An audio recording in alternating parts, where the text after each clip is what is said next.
Okay, next up is going to be A Snake's Life, written by Kenneth Arendt. This one is published by Shadow Alley Press, the folks who will give you reading aids online. It is 300-ish pages. Actually, the novel, Amazon isn't say currently as of this recording, so I'm guessing at about 300 pages. It is $4.99. It is available on Kindle Unlimited. And here's the author's description. The afterlife isn't always what you think. A loving father of 3 children, Albert lived a life of few regrets. He served his country far from home. He outlived his soulmate. He died alone. However, the assumptions about a peaceful eternity reunited with his wife are thrown out the window when a meddling god digs his fingers into Albert's afterlife. The positive: he will have a chance to see his wife again. The negative: he has to survive the dangers of the legendary world tree for the next 300 years.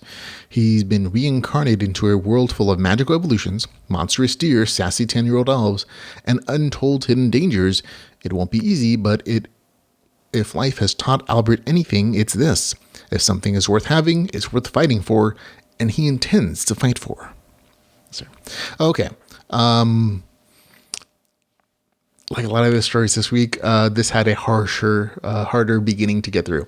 The first 14% of the story is a typical monstrous story, with the main character being reincarnated as a snake. He eats, he kills, he evolves, and it's kind of this repeating cycle. And there's not really much else to that beginning section. And frankly, I found it to be a little tedious, but that's mostly because I've read this kind of story before. If you've never read this kind of story before, it'll feel fresh and new and great.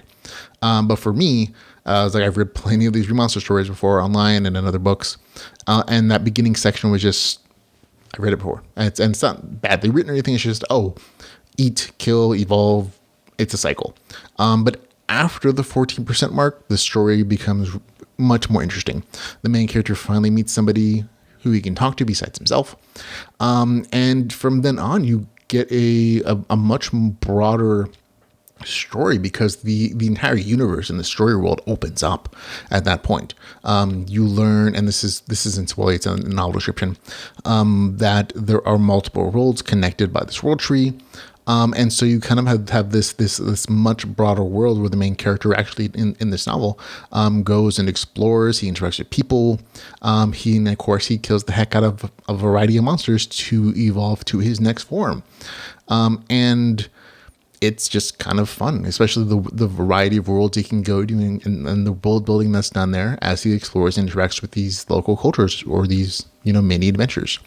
But it's very much a slice of life story where he's just kind of going through these different worlds, killing and evolving. And the RPG side of things is a little more minimalistic, and it's mostly is just notifications for the evolution for the main character, but there is still RPG progression because there are some very specific requirements, like the main character having to kill 1,000 water elemental creatures to get the specific evolution or this ability, or killing, living for 100 years, or, eating 1,000 pounds of dirt, whatever the case is. And so that's kind of where the RPG aspects come into it.